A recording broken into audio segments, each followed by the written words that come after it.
കുട്ടേട്ടൻ വന്നതിന് ശേഷം ആദ്യത്തെ യാത്രയാണ് കേട്ടോ. വേറെ എങ്ങോട്ടല്ല നമ്മൾ പോകുന്നത്, വയനാട്ടിൽ തന്നെയുള്ള കുറുവാ ദ്വീപിലേക്കാണ് കേട്ടോ. അപ്പോൾ എല്ലാവരും ഒരുങ്ങി റെഡി ആയിട്ടുണ്ട്. പിന്നെ നമ്മൾ പോകുന്നത് നമ്മളെ വണ്ടി എടുത്തിട്ട് തന്നെയാണ് കേട്ടോ. അപ്പോൾ അങ്ങോട്ട് പോകാനുള്ള വഴിയും കാര്യങ്ങളൊന്നും അറിയില്ല, നമുക്ക് ചോദിച്ച് പോകാമെന്ന് പറഞ്ഞ് അങ്ങനെ പോയി. പിന്നെ കുറേ ഗൂഗിൾ മാപ്പൊക്കെ എടുത്ത് നോക്കിയിട്ടോ. അങ്ങനെ നമ്മൾ യാത്ര തിരിച്ചിട്ടുണ്ട്. പിന്നെ പകുതി എത്തിയപ്പോൾ നമ്മൾ നിർത്തിയിട്ടുണ്ടായിരുന്നു കേട്ടോ. പിന്നെ അവിടെ ഫോൺ ചെയ്യാൻ വേണ്ടി നിർത്തിയതാണ്. ആ ടൈമിലാണ് നമ്മളൊരു ചെമ്പകത്തിന് മരം കണ്ടത്. അങ്ങനെ ചെമ്പകമെല്ലാം പറിച്ചു. ദിവമോളാണ് മണത്തുകൊണ്ടിരിക്കുന്നുണ്ട് കേട്ടോ. പിന്നെ കുറച്ച് അങ്ങോട്ടെത്തി മീനങ്ങാടി കഴിഞ്ഞതിന് ശേഷം ദിവമുഖ കരിക്ക് വേണമെന്ന് പറഞ്ഞു. അങ്ങനെ കരിക്ക് കുടിക്കാൻ വേണ്ടി നിർത്തിയിട്ടുണ്ടായിരുന്നു കേട്ടോ. അങ്ങനെ നമ്മൾ 2 കരിക്കെല്ലാം ഓർഡർ കൊടുത്ത് അവിടെ കുറച്ച് നേരം നിന്നു. അതിൻ്റെ ഇടയിൽ ദിവമുഖ ഈ ജെല്ലി മുട്ടായി വേണമെന്ന് പറഞ്ഞിട്ട് ഈ ഒരു ബട്ടർഫ്ലൈൻ്റെ ജെല്ലി മുട്ടായി വാങ്ങിട്ടോ. ഇതിൻ്റെ കാര്യമാണെങ്കിൽ ഇത് അവിടെ വെച്ച് മറന്നും പോയി. അതിനും ഭയങ്കര വാശിയായിരുന്നു കേട്ടോ വേണമെന്ന് പറഞ്ഞിട്ട്.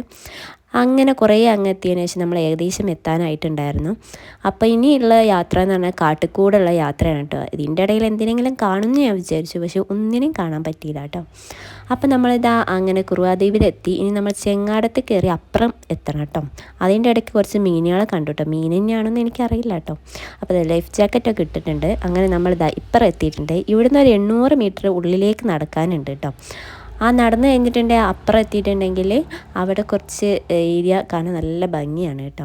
അപ്പോൾ ഇതിൻ്റെ ഫുൾ വീഡിയോ ആണെങ്കിൽ നമ്മൾ അപ്ലോഡ് ചെയ്തിട്ടുണ്ട്. കാണാൻ താല്പര്യമുള്ളവരാണെങ്കിൽ താഴെ കാണുന്നതിൽ കയറിയിട്ട് വേഗം കാണുക കേട്ടോ.